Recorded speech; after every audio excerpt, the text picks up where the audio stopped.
Each party will have 15 minutes in which to present their case. If you're the appellant and you wish to retain up to 5 minutes for rebuttal, let me know when you come up to the clock. I'm keeping track of the clock and we'll keep you apprised of the passage of time. We are being visually and audibly recorded and posted online, so please try to remain behind the podium as much as possible. We have read your briefs and we're ready to proceed when you are.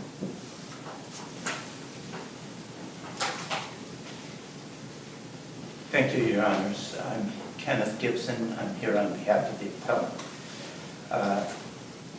I appreciate that you've read the briefs. I will reserve 5 minutes for rebuttal. Thank you. Although I don't think I'll need the full time.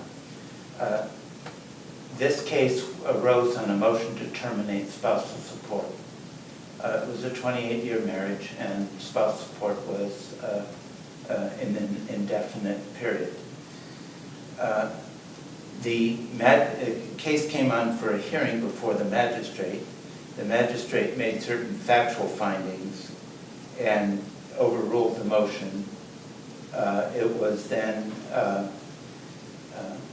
objected to, and the trial court, the judge, ignored the magistrate's findings, made his own findings, which he would be entitled to do if the record supported those findings, but it did not, and then granted the motion to terminate. Significantly, the judge, in his decision overturning the magistrate's decision,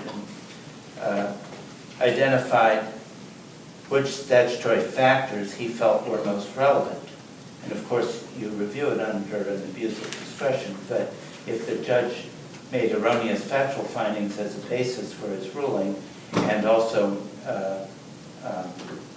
ignored the evidence, I think the record would be clear that the judge did lose his way and it was an abuse of discretion. The factors that the judge specifically cited as grounds as relevant were the earning abilities of the parties, their retirement benefits, their ages, and health. Most significantly, the judge said both parties are retired. Now this is in fact different from the magistrate's factual finding, which said that the husband had not retired. The evidence, as I cited in my brief, was that the husband was still working full-time. He had voluntarily reduced his draws. Apparently, in the financial industry, when they have a group under a financial advisor like Merrill Lynch or Morgan Stanley or one of those, within the group, they're allowed to allocate between themselves the division of the commissions and the profits of their particular group.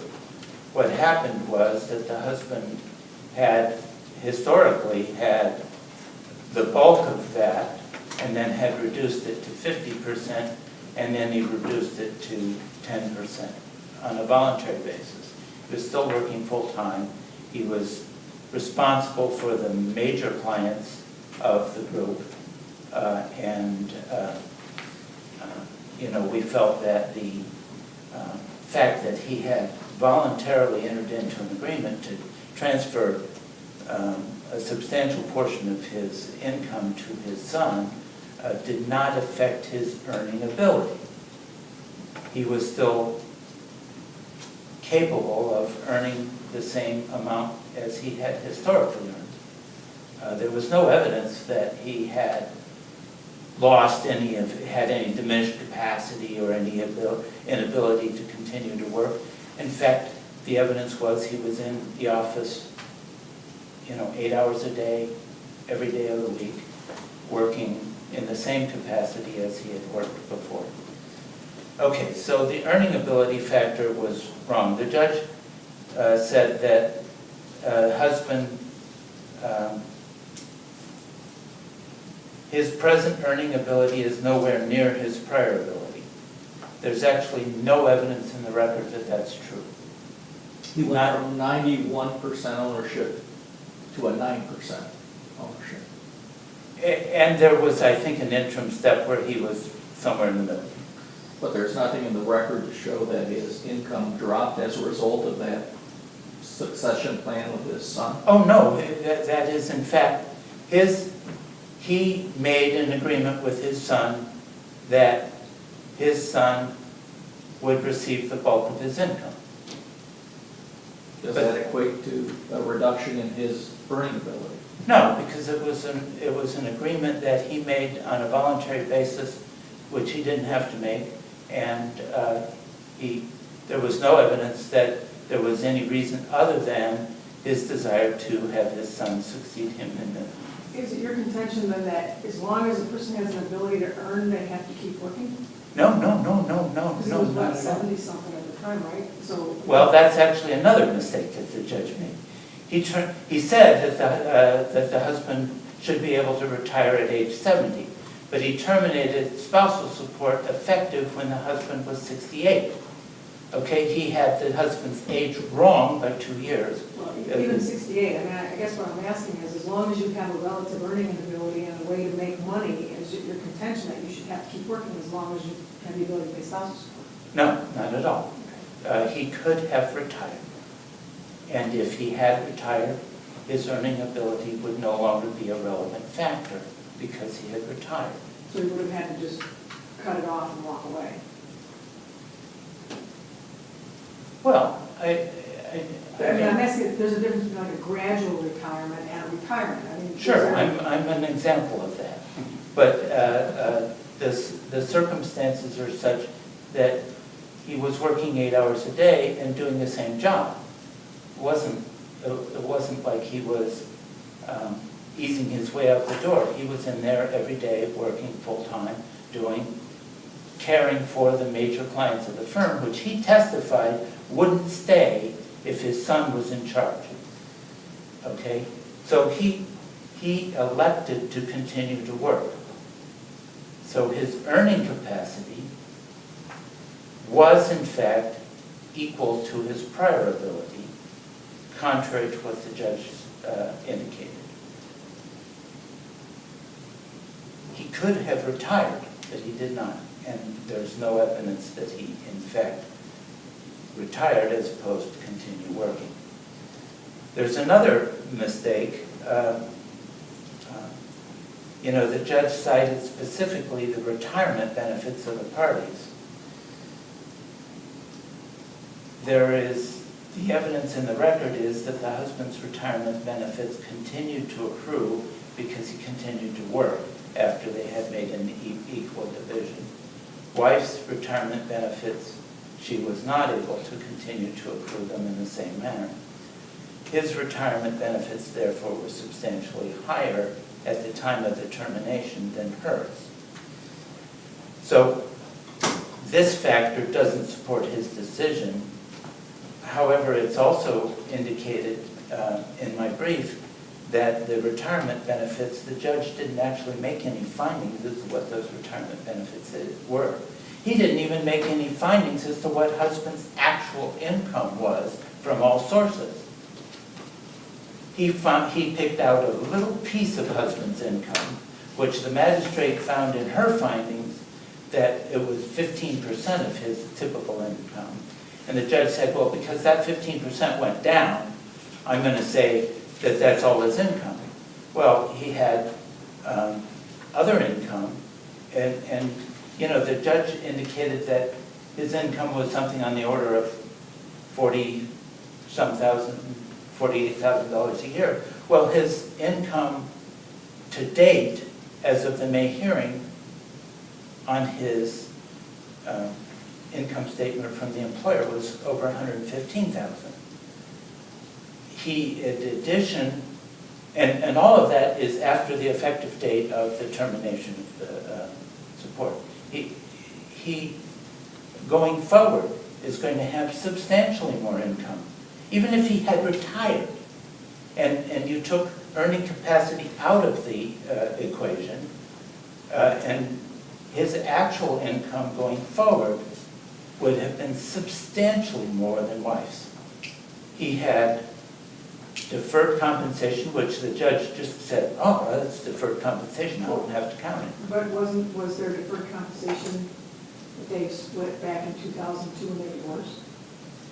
No, he had a different job, I think, at that point, or at least a different situation. This is something that he earned after divorce was final.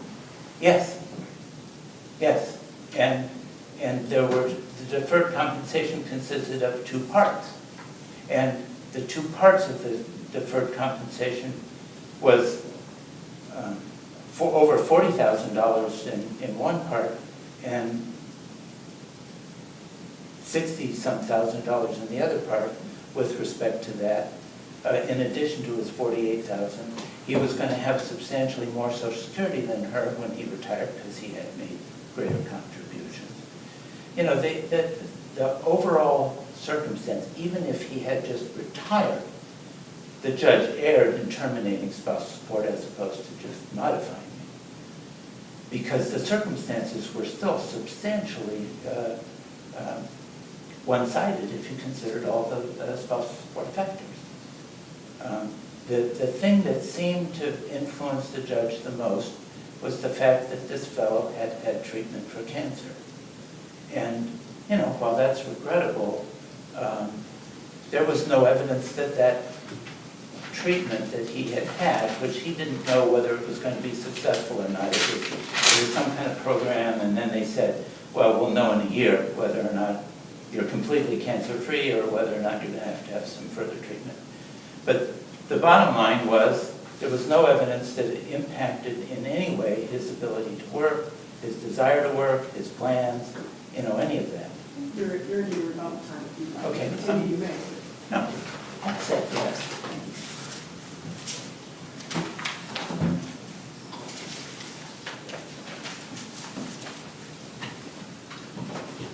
Police court, counsel.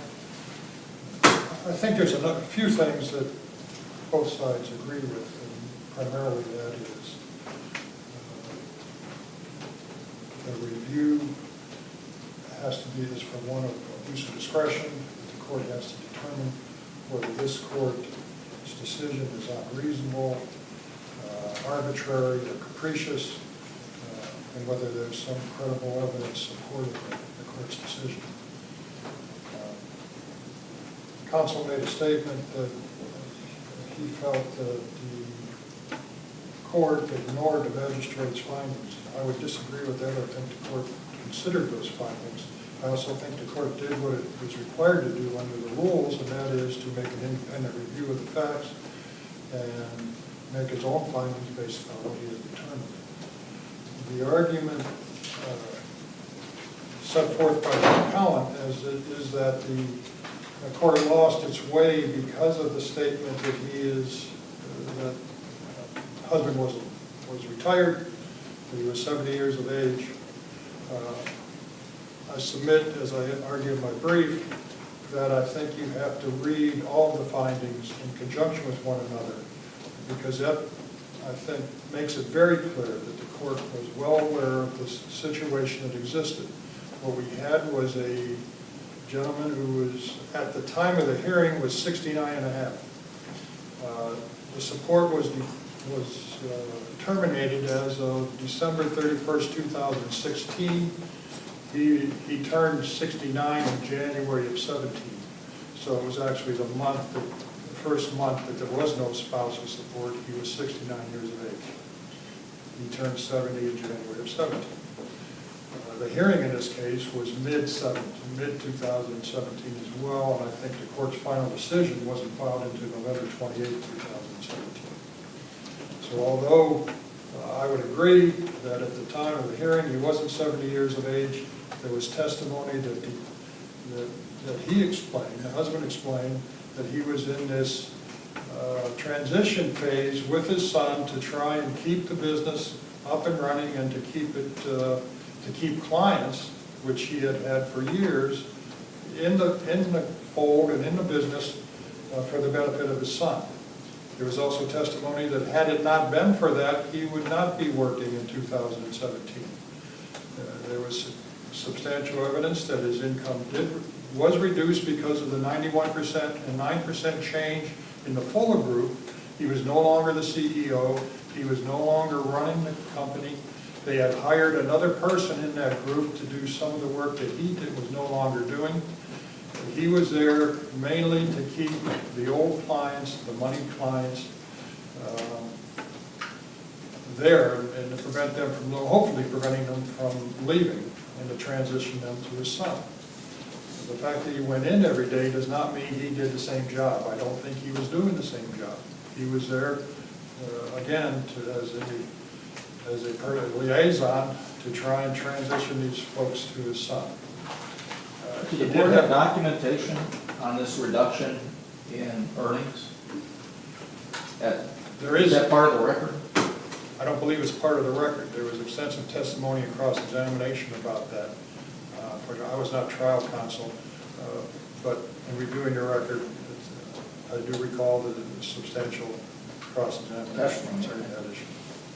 And it also was borne out, frankly, by the documents that were presented, in particular, his pay stub. They were pay stubs for 2017 at the time of the hearing, and it reflected his testimony, which was that he made $48,000, $2,000 bi-monthly, beginning in January, and that was where the change in his salary, that's when the change in his salary was made. The court also recognized, and I agree with counsel, that he set forth what he thought to be the important factors. I think those factors are relevant and important. This court certainly has the ability and requirement to review that, but it is not necessary that a court comment or make specific findings on every single statutory factor. I think the ones that he did make clearly established that he considered both the incomes, the assets. He made findings that both parties' assets have increased. There was a 50-50 split of the retirement at the time of the divorce. There was a finding in the test which supported the testimony that both parties' retirement had increased. Wife, at the time of the hearing, presented evidence that she had about $1.2 million in retirement, about $1.7 million in assets. Husband had approximately the same in retirement, $1.2 million, and approximately $1 million in investments. He did have some, certainly after the divorce, he was involved in some programs, and that was significant testimony in the record about the wealth choice, a forgivable loan, because Merrill Lynch almost closed its doors during the financial crisis. Most of the employees at that time had a substantial amount of Merrill Lynch stock, which went down to virtually nothing. So to keep those employees from leaving, they offered a loan, which they forgave over a period of 6 years. At the time of the hearing, that loan was finished and that forgiveness was finished. So that was after the divorce? After divorce, completed before the hearing. He also had a stock program in which the testimony was that upon his retirement at age 70, which would have been January of this year, he's going to get certificates for those. I believe it's the implication from the appellate side is that there should be a continuation of some sort of equalization. That's never been part of the statute, and it's never been part of the case law. The fact that husband does have some additional assets that he accumulated after the divorce certainly has bearing, but does not mandate a court to divvy up those assets or the income derived from those assets. I think that the court's decision was based on the fact that both parties, at this point in their lives, wife I think is 68 years of age, possibly at this time. Husband is 70. The testimony was that his Social Security will go up because the Social Security that they were receiving at the time of the hearing was based upon wife's income. When he turned 70, he was going to go off of his income, which was going to increase both his and his wife's Social Security ability. And they both have significant retirement and other assets from which to live. And certainly retirement, historically, I think, has been considered a valid reason to reduce your income and to work. In this case, there was a transition. It was a retirement strategy. The fact that he didn't walk out of the building on January 1st, 2017 is not a reason to deny the motion for a reduction or termination. And maybe it's a fault of both sides.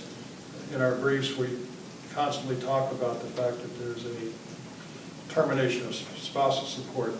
But truthfully, the court terminated support, but it continued jurisdiction and made support zero. So the court did retain jurisdiction over this issue as things go forward. Should there be another change of circumstances, the court still has jurisdiction. So in essence, it was a modification rather than a termination. And I think the court's decision on that matter is within its discretion. I think the court's findings clearly show us that he considered the facts. All of the items that he mentioned, other than being off by about 6 months on husband's age, are borne by credible evidence in the record. There was significant testimony. There are numerous documents that establish what husband was receiving, what wife was receiving, and what they have in the way of assets. I don't think there's any evidence that the court lost its way in any manner. I think I would also note I found interesting was that the wife was able to invest approximately $200,000 in investment properties, primarily from spousal support that she saved after the parties were divorced, and that was established through her testimony. So she was able to live and live well under the spousal support that was provided. She has a home that is paid for. She has, I think, 2 timeshares and the investment properties that are described in the brief and in the testimony. Husband still lives in what was the marital home. If I recall correctly, I think he bought the wife out at the time of divorce. There's a mortgage of about $225,000 on his house. Going forward at this age, I think it's appropriate that he be allowed to retire. I think it's appropriate that he be allowed to help his son. As stated earlier, I think he wouldn't have been there. If his son wasn't working there, he probably wouldn't have been there. So the fact that he hung around and made $48,000 instead of walked out and made nothing should not be held against him in considering whether he should be able to retire or not. He is 70. The issue of his health, I think, is primary. Although that was not the reason for establishing this transition, it is certainly a reason to consider what you're going to do with the rest of your life at that age. When you have health issues that can be that are this severe, you don't know what the result's going to be. You face your own mortality and you make decisions about what you want to do going forward with whatever time you hope to have on this earth. So certainly health and health issues such as cancer are a valid factor in making a decision on whether the magistrate to retire or not. find that there were no health issues with the parties? Wasn't that the magistrate's finding? That's my recollection. And what evidence was there that, Well, other than his testimony that he had cancer? He testified as to what he went through and what the treatment was and what the outlook was. He had radioactive seeds placed in his prostate. The idea that those seeds would kill the cancer, and that was just a matter of going through the treatments, which he did do, and it's an ongoing testing procedure to determine whether or not it's successful. And they may not know for years, and it may appear to be successful for a year or two, and could come back. So I'm not saying that he couldn't continue the work, but again, we've got a gentleman, just one of the additional factors. He had planned to retire and transition his business anyway, but it certainly just solidified his decision, and it solidifies. It gives it validity as to what he had already decided to do. For those reasons, I certainly believe that there is no basis to find that the court had lost its way or that it was some sort of abuse of discretion. It's not arbitrary. It's based on sound reasoning. It's not capricious. Both parties have substantial assets. They both have retirement assets, and they're both of retirement age. I think the decision's appropriate. The court has retained jurisdiction, so it has the ability to monitor the situation and ask the court to sustain the court. Thank you. It gives me just over about 4 minutes. Okay, I'll try to be quick. I want to address, first of all, if the law was that I could say I'm retiring at 65, or I could retire at 65, but I don't, and therefore I can terminate spousal support at 65, even though I'm continuing to work, that would be contrary to all reason, in my opinion. Okay, secondly, the judge found, and I'll quote, husband's income consisted of $48,000 plus Social Security income from investments and receipt of deferred compensation. Okay? First of all, he wasn't receiving Social Security at that time, so that was an error, but maybe in wife's favor. Income from investments, he didn't specify what that was. He couldn't because the husband didn't produce his tax return for the year 2016. The husband kind of guessed at general numbers, and he made no finding as to what the deferred compensation was. As of May 19th, 2017, which was the date of the hearing, husband's income from just Merrill Lynch on his pay stub, and it's shown at transcript 60 and 61, was $135,274. Okay?